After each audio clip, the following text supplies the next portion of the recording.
ẹ̀yin fans Dikeh Aiyemaku tẹ́ bá fẹ́ bú mi ẹ tètè máa file ẹnu yín. Ẹ̀yin fans Verydarkman tẹ́ bá fẹ́ bú mi ẹ tètè máa file ara ẹnu yín. Àyè wà fún yín. Ṣùgbọ́n ṣé rí kíní kan ni mo fẹ́ kẹ́ mọ̀.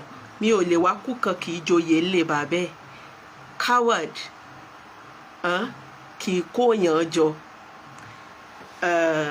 Àyè pọ̀. Sorry about that. Ṣé wà? Ẹ má bínú mo sáré receive call kan ni.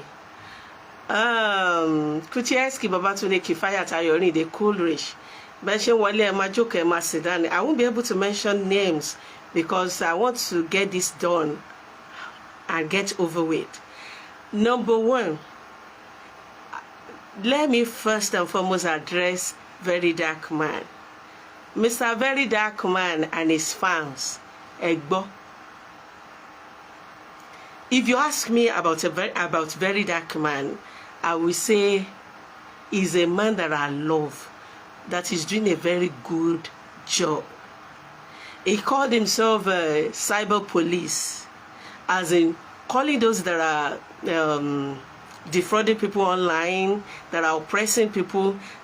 He's doing a wonderful job. At least is the voice to some people who need someone to speak out for them. And he's getting his justice. But on this Toyin Aiyemaku's case, he's actually right, but not totally right. Glory, happiness, and peace. I still owe you a call. I still owe you a call. I will still call you. Do you understand? Verydarkman right, kò dẹ̀ tún right. Gbogbo nǹkan tí Verydarkman sọ, cyber, a public speaker should develop a thick skin. A public speaker shouldn't be an oppressor. It's not everything or any petty things that you will get anybody arrested for. Fine. But Verydarkman àti ẹ̀yin fans here. Sherry, there's something you refuse to understand. The way you address somebody you want to call out for doing evil is different from the way you will address someone you want to plead.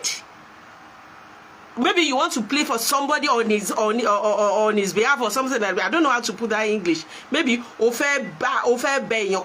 you want to call someone's attention. And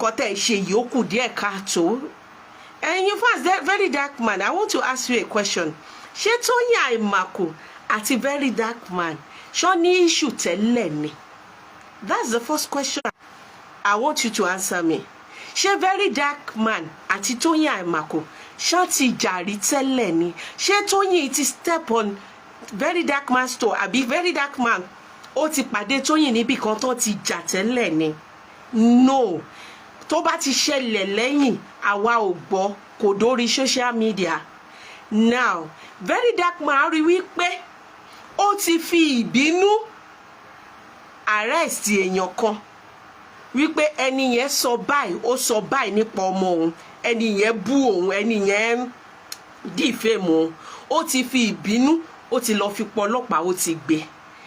You want to correct Toyin Aiyemaku by telling her that that is petty of her, that she shouldn't have allowed her emotions to get to the extent of getting someone who is just blabbling on social media arrested.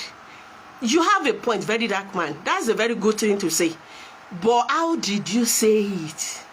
Have you forgotten that Toyin Aiyemaku is someone's wife? Assuming you are married, and somebody, maybe èèyàn kan harass ìyàwó ẹ̀, èèyàn kan mú ìyàwó ẹ̀ bínú, ìyàwó ẹ̀ wá overreact, and that somebody feel like, okay, let me intervene, let me talk to this woman. She shouldn't have gone this far. And ó wá bọ́ síta, ó wá fẹ́ sọ̀rọ̀. The person now started calling your wife shameless. What else do you call her? Shameless. You started calling her names. You started calling her an oppressor. how will you feel? Gbogbo nǹkan tó sọ ló dá, but the way you said it is wrong. The way you said it is insulting. The way you said this is very, very disrespectful and degrading.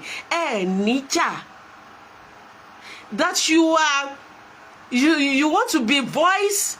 You are a voice to the voiceless.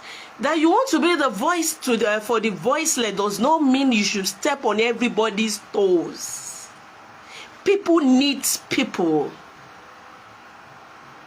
You don't have to make enemies on social media just because you want to air your opinion, or you want to be an activist, or you want to be a cyber police. No! Look at the way you address Ashimushi. Nobody frowned at it because Ashimushi deserved it.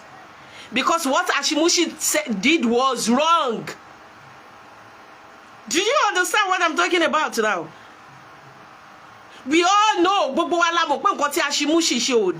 so nobody frowned at it. Everybody were like, you did a good job, you are fantastic, but this Toyin Aiyemaku, don't forget, the boy in question is not the victim here. The way you are now handling this matter is as if you are making the boy look like a victim. Is it a victim? For every reaction, there must have been an action. Yes, I only overreact. If you want to intervene, you don't need that petrol. You won't pour petrol on a already burning fire. Okay, VDM, let me ask you a question. The way you went about it, the way you dragged Toyin Aiyemaku, Toyin Aiyemaku bawa binu, Tobani, for what you said, she's not going to back down. You think she doesn't have a case? She does. You and I know she has a case. You and I know the cyberbullying, cyber stalking, defamation is a criminal offense in Nigeria.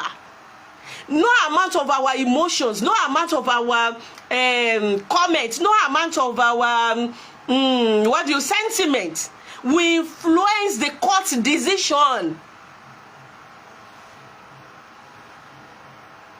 Do you understand what I'm talking about? Do your job.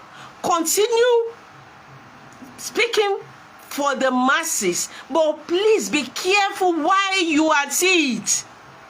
You don't have to drag it. You don't have to disrespect anybody who has never offended you. Now, the second video, you came out again. You came out on the second phone. You stylishly apologized and corrected yourself. But the third video is still uncalled for. How can you tell someone we pay only 24 hours kó lọ release ẹni tó arrest? What? Verydarkman, let's take it easy, please. Let's take it easy, please. That you as a man wouldn't have reacted. Tó bá jẹ́ pé ìwọ náà sọ yẹn sí does not mean any other person cannot react. Ó ní bóníkálukú ṣe rárá gba nǹkan sí. You don't get it. That you wouldn't have handled it that way doesn't mean another person wouldn't have handled it that way. And Toyin Aiyemaku, the way you called her an oppressor is uncalled for. Ọ̀nà wo ló fi oppress? In what way? Remember, it was because of this campaign of a thing. Ni Toyin Aiyemaku ni wọ́n ṣe fẹ́ bà brand ẹ̀ jẹ́ lórí ṣé custard kí lórúkọ kíní custard kíní tó advertise fún tó lọ petition ẹ̀ tó lọ write so many things against her brand. Can you read? Ṣé ọmọ ọjọ́ tí Toyin Aiyemaku tó ti ń tolerate àwọn people ìbọn tó write custard tó bully ẹ̀ tó ṣe they always ridicule and humiliate her family on Twitter. VDM, why didn't you come out to talk against bully? Why didn't you come out and talk against people that bully people? The reason we love you was that when you were speaking, when you were asking for justice for Mohbad, you said you stand against bully. That was what you told us. You said you hate any form of bully. And you called them out. So, what you started with, what you front at that made us love you is what you are doing indirectly. If you don't know. If you don't know. Have you sat down to think? You be street boy, you be guy. You've said it several times. You said you have nothing to lose. You said you are done already, you fear no falls. But Toyin Aiyemaku is a family woman. She's not done. She fears every falls. She's not like you. She has so many things to lose. And she's a woman. She will be emotional. If you realize that she has done something, maybe she overreacted, you could have as well call her out and tell her, Toyin Aiyemaku, you don't need all this. Release that boy. You have to develop thick skin. It's not every dog that barks that you have to. All those stuff. When you're a buruku, oh my yo bilapo, or a buruku man yo idalapo ni. You now said that you are now giving Toyin Aiyemaku 24 hours to go and get that boy released, to go and bail that boy. Who does that? Who does that? You yourself put yourself in Toyin Aiyemaku's shoe.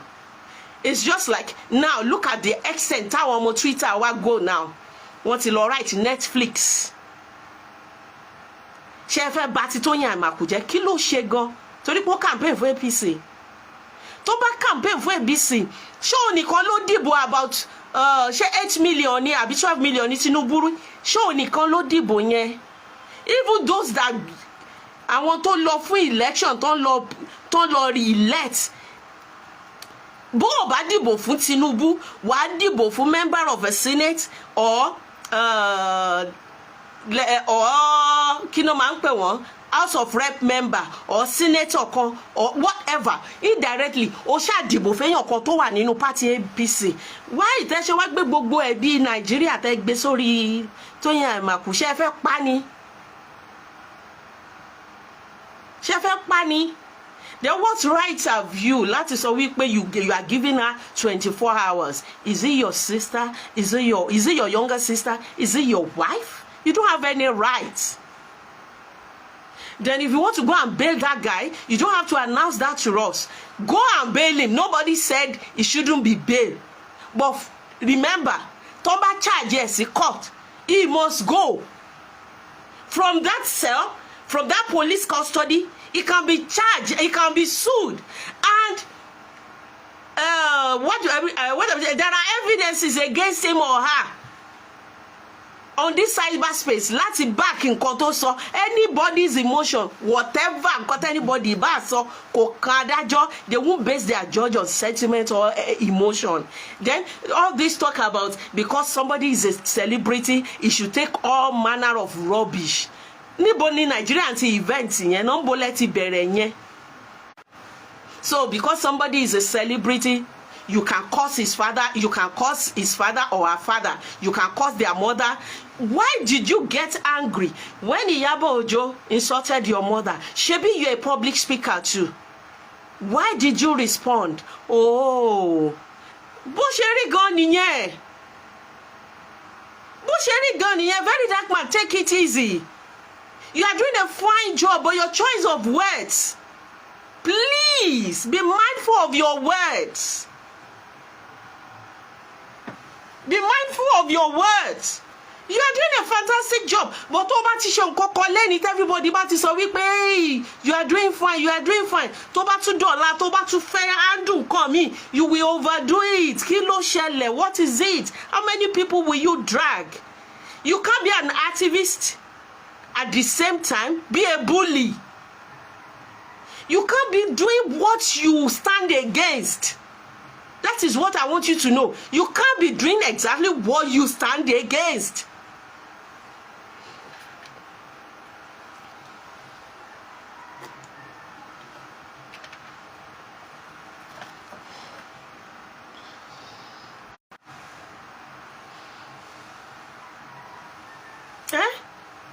Please, I want to beg you. I want to tell you, please take it easy. Especially on Shotiri. Everything you guys are now doing, you have turned it to a war against Toyin Aiyemaku and his family and our brand. You are turning against Toyin Aiyemaku and our brand.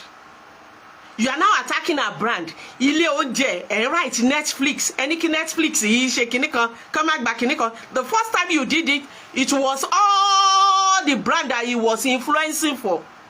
Or is there anybody underneath to fuel kini to fe bati Toyin Aiyemaku je? Because I don't get it. Eniola Badmus, arrest èèyàn bí ayé ò parẹ́ now.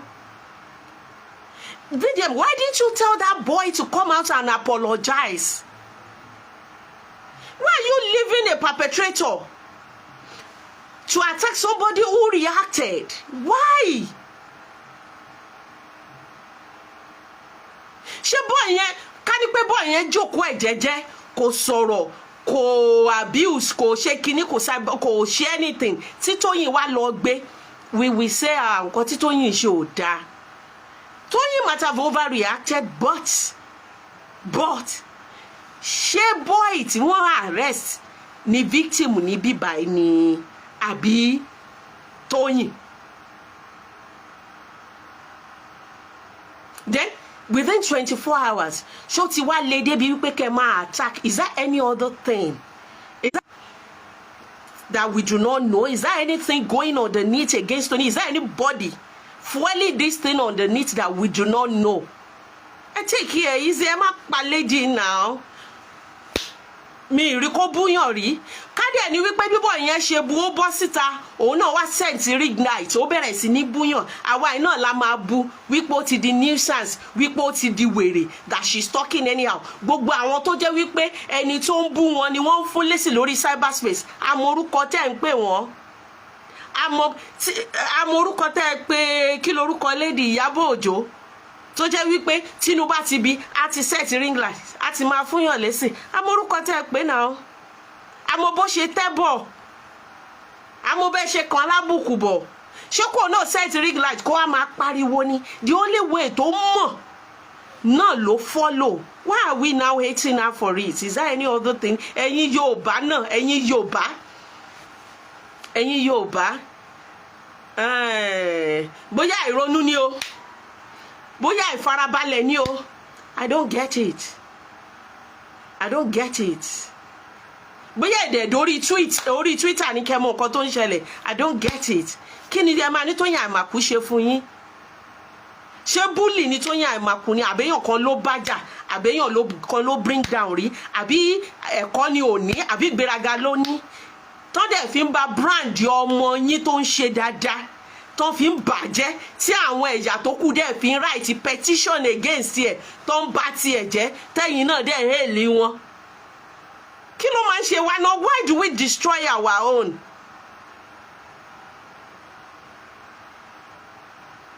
Why?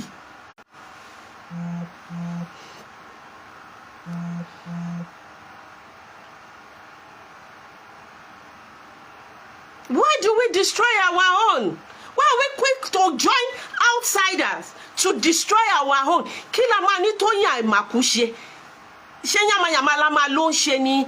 Àbí bad movie ló ń ṣe ni? Àbí ó ń báyàn jà ni? Àbó ń bully èèyàn ni? Àbí kò lẹ́kọ̀ọ́ ni? Àbí wẹ̀ ò dáa ni? Àbó influence àwọn ọmọ negatively ni? Ẹ sọ fún mi kí la máa ló ṣe tá fi máa join others just because he campaign for our local.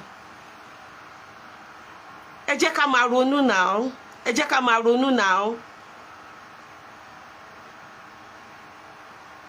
Ẹ jẹ́ ká máa ronú tá bá dẹ̀ wá ń sọ̀rọ̀. Ẹ jẹ́ ká ní sùúrù. Then mo ti sọ yẹn. Mọ́mì ìyá ire gangan ni mo fẹ́ bá sọ̀rọ̀. Toyin Aiyemaku kí ló fẹ́ kún? kí ló dé èwo lẹkún egbére èwo làlàyé. You are the one causing all this thing. Tá bá bẹ̀rù wí ká bẹ̀rù wí. Iyare, you don't need all this. Ó ti arrest ẹ.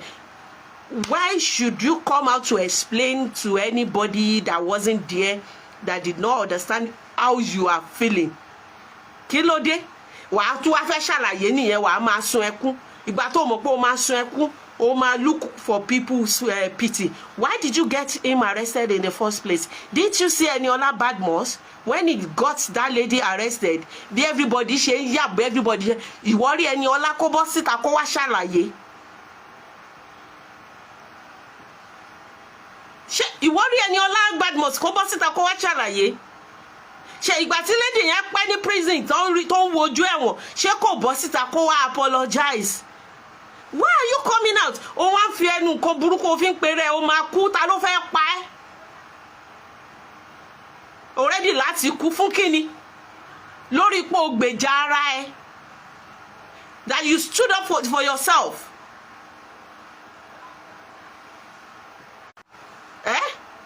Oníkà o.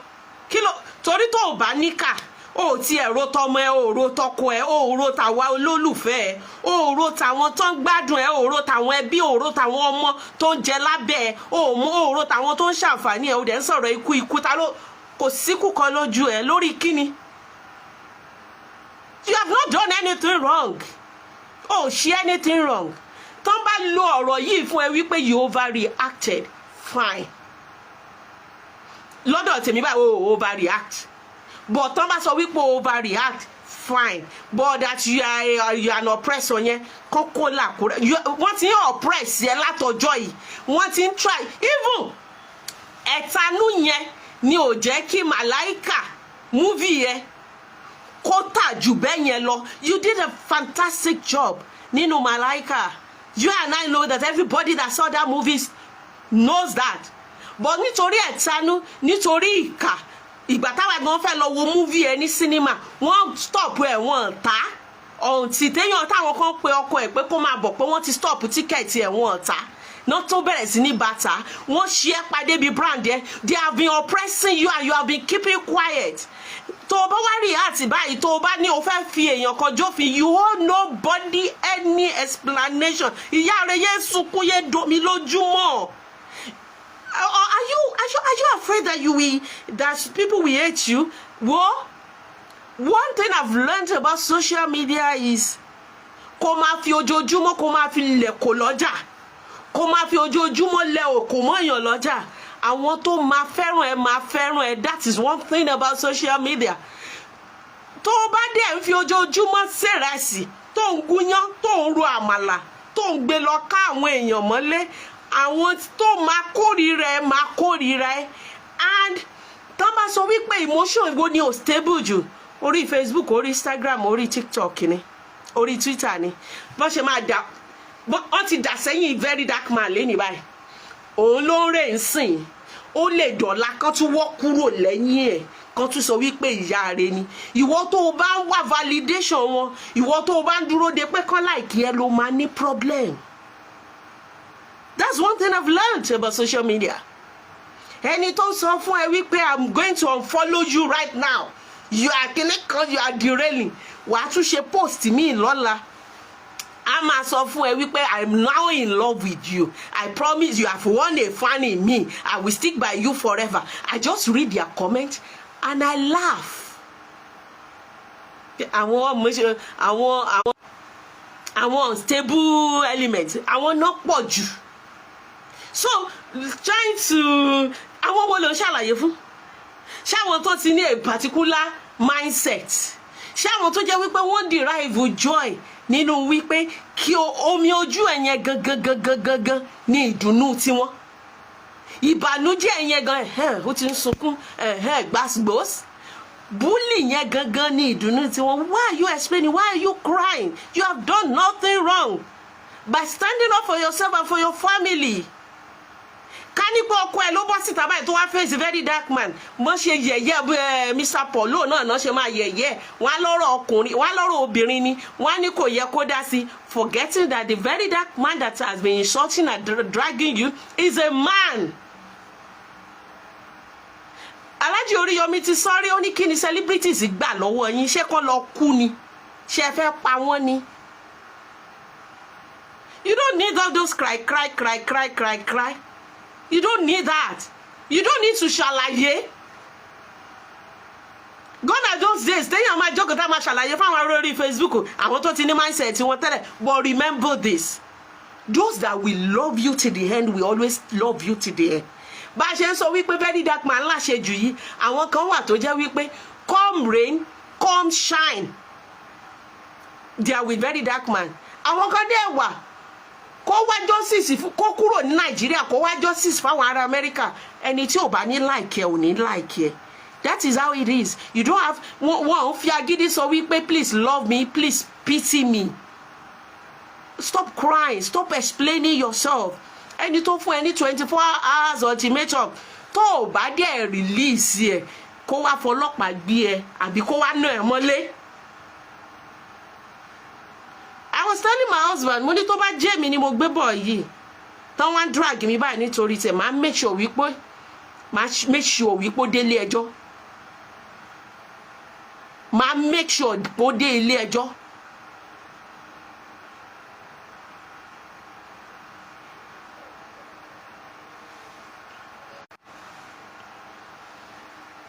Ẹ jẹ́ ká máa ní sùúrù, please.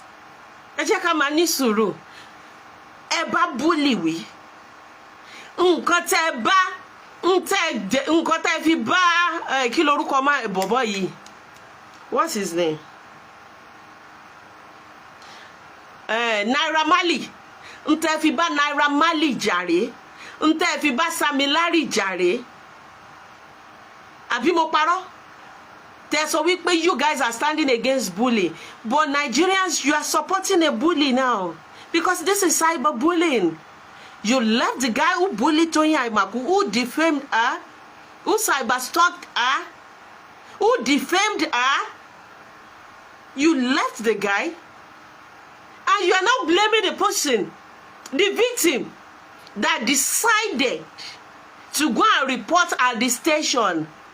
And she explained that she wrote a petition. Tó bá ti kọ petition, ó máa invite ọ̀daràn. Tó bá ti kọ petition, ó máa ní kán lọ gbọ́daràn yẹn wá kó wá ṣàlàyé tẹnu ẹ̀. Àti police station náà ti máa mọ̀ bóyá ó máa lọ sí ilé ẹjọ́ àbí kò ní lọ sí ilé ẹjọ́. So this is a case tó jẹ́ wípé ẹni tó stand up for himself ẹ wá pè ní oppressor. What's the definition? Ṣé ẹ rò wípé olówó nìkan ló Nigeria yín Nigerians ṣé ẹ rò pé olówó nìkan ló oppress èèyàn? Olówó oppress, alágbára oppress, touch tí ò lówó tí ò léèyàn rárá náà lè oppress èèyàn. Kò ń ṣe olówó. This campaign against rich people must stop. Ẹni bá fẹ́ ṣe rere nínú ilé ẹ̀, ẹni bá fẹ́ ṣe rere nínú ẹbí ẹ̀, ẹni bá fẹ́ káwọn ọmọ òun ṣoríire should not join in this campaign against rich people. Why are you inciting people against rich people? Ṣé ẹni tó bá ṣiṣẹ́ owó ẹ̀ tó bá lówó báyìí tó bá rí jájẹ náà báyìí kí gbogbo Nigerians máa rí as oppressor kan máa hate ẹ̀ ni? Please, ẹ jẹ́ ká lo comment size wa now. Ẹ jẹ́ ká lo common sense wa now. Olówó nìkan kọ́ ló oppress. Àwọn tout, àwọn tọ́ọ̀gì tó wà lẹ́gbẹ̀ẹ́ títì tí wọ́n nílé tí wọ́n lówó just because wọ́n ní agbára láti oppress èèyàn. They do oppress too.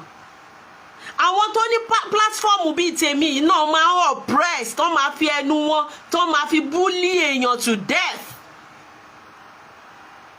So tó máa ti sọ̀rọ̀ oppressor owó mélòó ni Toyin Aiyemaku gan ní?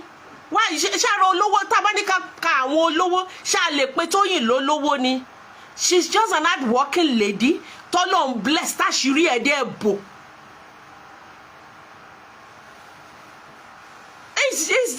Is this a matter of telling her to release that boy, or you guys are fighting her because she voted or she campaigned for a candidate that is not your choice? Then why only her? Why don't she just pay any little thing? You always attack whatever.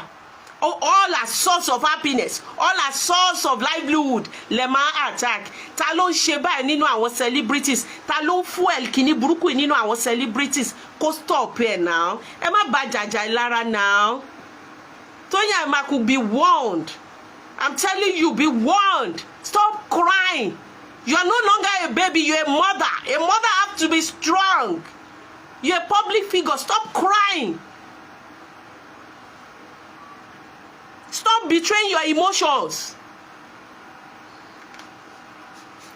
Stop being emotional. You don't have to explain yourself. You have done the right thing. Ẹni tí ó bá tẹ́ lọ́rùn kó lọ dá owó lọ́yà. Kó lọ dá owó lọ́yà. Kó bá gba lọ́yà. Kó lọ defend ara ẹ̀. Please. I saw your video and I felt bad. I saw your video and I felt, oh my God, why do you let this get at you to that extent? Bóyá kò dẹ̀ wá join blogging. Bóyá torí pé o jẹ́ Nollywood actress. Bóyá tó bá join blogging fún bí ọdún kan, tó bá drag yẹ, tó bá quote yẹ out of context, tó parọ́ mọ́ ẹ, tó drag yẹ, bóyá wà develop thick skin. Bóyá kò join blogging.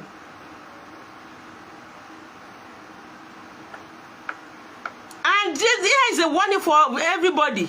Mi ò ṣe Toyin Aiyemaku. I know be Toyin Aiyemaku. Now Alhaja Mewolaka I be. You defame me, you collect. I know they shall lie. Mi ò gbàpò tí ìbò. Mi ò du councillor àdúgbò, mi ò du chairman àdúgbò, mi ò du senator. You defame me, you bully me. Tí ó bá ti bọ́ síbi tí ó ṣe lára mi, you go collect. Wọ́n gbé ẹ má dẹ̀ ṣú ẹ sí kóòtù. Kí Verydarkman ṣe episode 1 to 50. Me I know they ṣàlàyé, I know the answer. Tó bá kalára kó lọ pàdé ẹ ní kóòtù. Kán dáwọ́ go for me fún ẹ kán gba lọ́yà. Òfin lòfin jẹ́. Òfin lòfin jẹ́. Do you understand? And one beautiful things about this thing ni wípé ó possible kí má ná ṣíṣì mi láti fi ṣe. Ó possible ìkan nínú àwọn fan ló máa ní wo àwọn ready. Lọ́yà máa wà rẹpẹtẹ fún àwọn kan bẹ́ẹ̀ tó máa àwọn lọ́yà kan tó máa jẹ́ activist tó máa sọ wípé dá gbogbo ẹ̀dá mi àwọn ò ní gba ṣíṣì. Let's teach the idiot a lesson. Nǹkan tẹ́ mọ̀ nìyẹn tó máa ṣiṣẹ́ ọ̀fẹ́ fún yín. Wọ́n pọ̀ dáadáa kan máa rí fàní ẹgan tó máa ní tó bá jẹ́ mílíọ̀nù ní fìyókù lẹ̀ fóun. That is what you don't know. Mi ìmọ̀ye tẹ́ ní. So ẹ bá jẹ́ dáadáa mi o. If you bully me, tó bá parọ́ mọ́ mi, tó bá defame mi, tó cyberstalk mi tí mo bá gbé ẹ ṣe episode 1 to 50 mi ò ní dá Verydarkman lóhùn o. Mi ìdọ́kọ sọ́wọ́ yín, mi ìfàdíjà, mi ìlú yín jìbìtì. Mi ò ṣe nǹkan tí Verydarkman fi máa drag mi tí máa fi máa ṣàlàyé. That is it. Mi ò ṣe nǹkan tí Verydarkman fi máa drag mi tí máa fi máa ṣàlàyé. So tó bá jẹ́ lórí pé mo arrest èèyàn kan àbí mo sue ẹ̀ sí court lèèyàn kan fi bá drag mi wo wàá rí content ṣe wàá ṣe episode 1 to 20 update tí màá kàn máa fún yín ní àbájáde ìgbẹ́jọ́ wa lẹ́nìí àbájáde ìgbẹ́jọ́ wa lẹ́nìí ni wàá máa rí o. Mi ò rán yín o. Jẹ̀ṣà ni mi arógun yọ ni mi ò ráyè o. Because ẹ ti believe wípé now it is now getting to a point whereby an average Nigerian believe that so far you are on social media, so far you are a public speaker, they have the right to talk you down, to defame you, for you not to react, for getting blood and water runs in your veins. Ta ló fún yín ní impression yẹn náà? Wípé because someone is a public speaker, because somebody is a celebrity, you can talk to the person anyhow, you can address somebody anyhow, you can defame, kẹ́ parọ́ mọ́, kẹ́ni yẹn dẹ̀ let it slide. Thank you, Princess Faith Aju.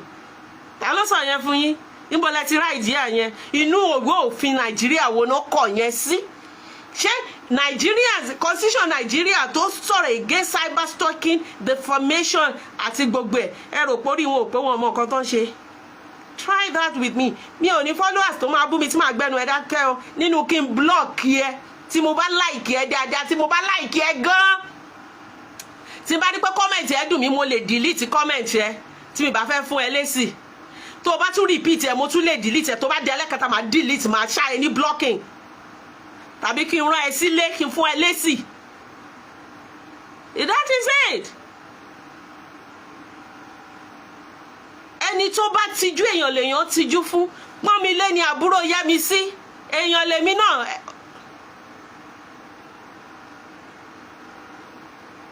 Èèyàn lèmi náà omi àti ẹ̀jẹ̀ tó wà lára ẹ náà ló wà lára mi Ọlọ́run ò ṣe tèmi ní specially made. You can be emotional, I can be emotional too. And stop calling insult and disrespect critics. Ìyà tó wà nínú pé o criticize èèyàn àti wípé o disrespect èèyàn. You people will disrespect somebody, you will insult somebody in a subtle way. Tẹ́ni ẹ bá ti wá gbé fún yín gbàs. Ẹ wá máa ṣàlàyé lábẹ́ comment section. I don't expect this from you. This is too harsh. Why must she just ask a question? Anybody that says anything contrary to her opinion, she doesn't like them. Wọ́n kọ́ ẹ ní school. Wọ́n sọ yàtọ̀ nínú àpọ́nlé àtàbùkù fún ẹ. Wọ́n ṣàlàyé nínú yàtọ̀ nínú ìbéèrè àti ìdáhùn fún ẹ. Wọ́n sọ fún ẹ pé pẹ̀lẹ́ lákọ ó lábo. That you are on my page, that you are my fan, doesn't make you disrespectful. Nǹkan tó bá mú ẹ tó bá disrespect mi tó bá insult mi, then you are not my fan. If you like me, you will respect me. If I like you, I will respect you. That is it. But because of every gbókùn káwọn kan lè máa sọ wípé ó láyà èmi náà gbé fún ẹ o kò sí monopoly wèrè o.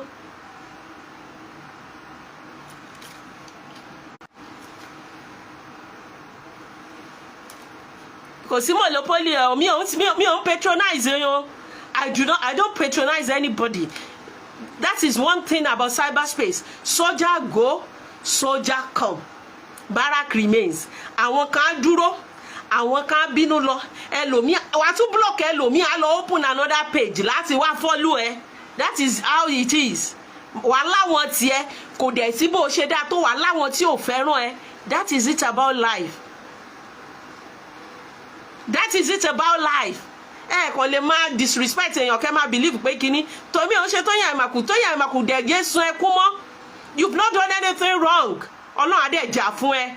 That is my stand on this thing.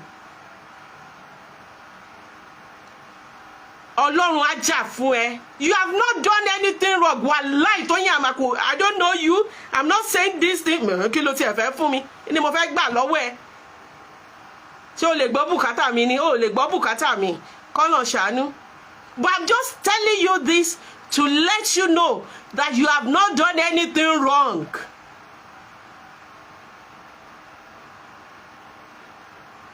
You have not done anything. Stop crying. Stop feeling bad. Kò dẹ̀ sí nǹkan tó máa ṣe ẹ́ ò ní kú.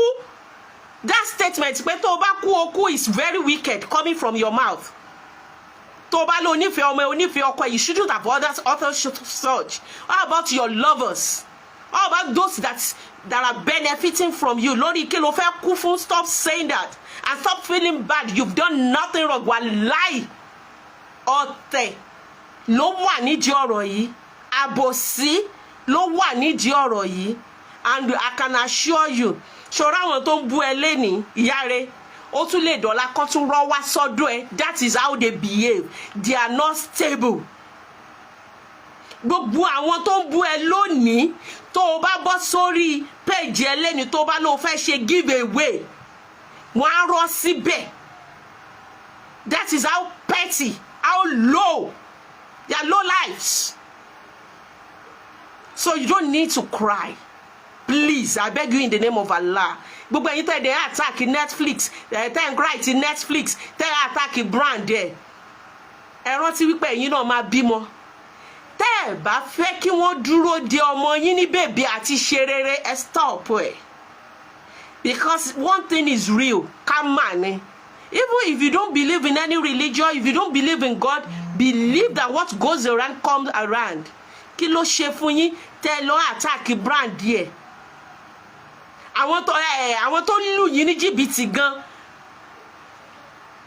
Àwọn tó lù yín ní jìbìtì gan attack brand wọn.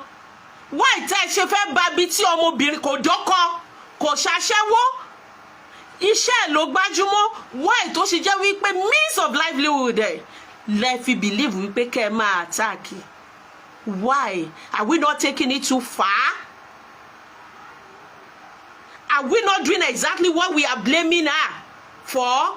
We said she overreacted. Are we not overreacting? Then, what right as VDM, who is VDM, to give Toyin Aiyemaku ultimatum of 24 hours to go and release that boy? Tí ó bá release ṣó fẹ́ nà ni? Ṣó máa ṣe ju dragging lọ ni? Ṣé wọ́n níjà tí tẹ́lẹ̀ ni? Are you saying they won't have anything to do together again in the nearest future?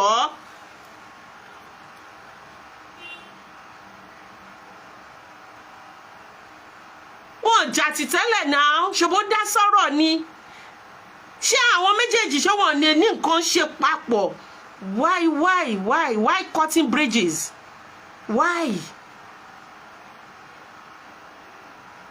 You don't have any right. I'm sorry, VDM, I love you. I love what you do. But sometimes you don't know when to stop. You don't know how to present your case.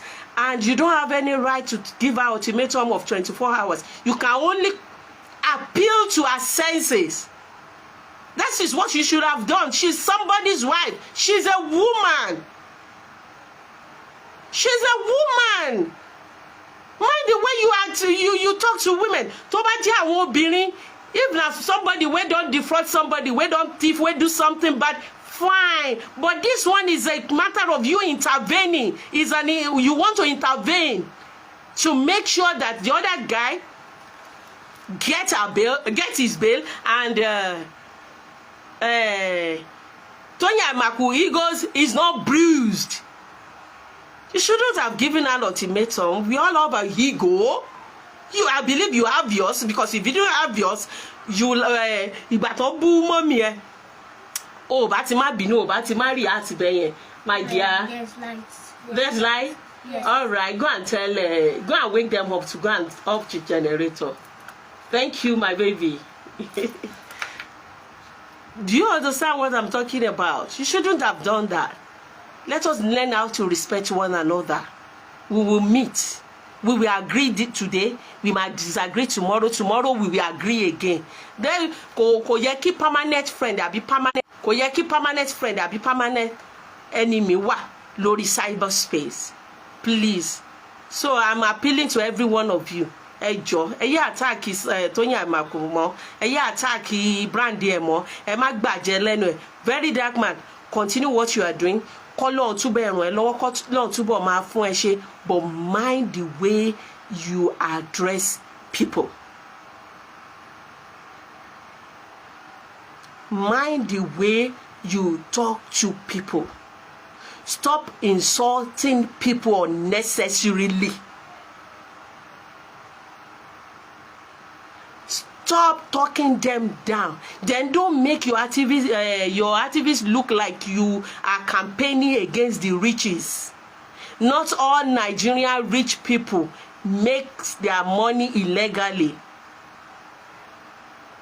We have a lot of rich people that are doing legal businesses, and they are making their money. That they are rich does not make them oppressors. Stop burning bridges. People need people. No man is an island. No man is an island. I beg you in the name of God. Be wise. Be guided. Be smart. Everyone has something, one thing or the other to lose. Please, I am begging you. That's just my submission. Thank you. Toyin Aiyemaku, we love you. we stand with you, and believe me, you've done nothing wrong. God bless you. Àṣeyọrí ó ń lọ sí hajj ní August yìí. Tó bá mọ̀ wípé o fẹ́ lọ fún múra ní August yìí, tó ráyè lọ fún hajj, tètè pé àṣeyọrí ń sìn kó bá wọn lọ. August September yìí wọ́n lọ. Tó bá fẹ́ rán àwọn òbí ẹ lọ, ẹ má rán àwọn arúgbó lọ hajj mọ́. Ẹ má jẹ́ kí a máa stress àwọn arúgbó. Ó níbi tí agbára arúgbó gbé hajj mọ́. Bọ̀ múra, wọ́n lè tọ́jú arúgbó, wọ́n lè ṣeṣẹ́ wọn pẹ̀lú ìrọ̀rùn. You understand? Ẹ rán arúgbó yín lọ múra. Ìwọ tó ráyè kí ló Bọ́lá ilé mo báyọ̀, why do you want to join my this thing?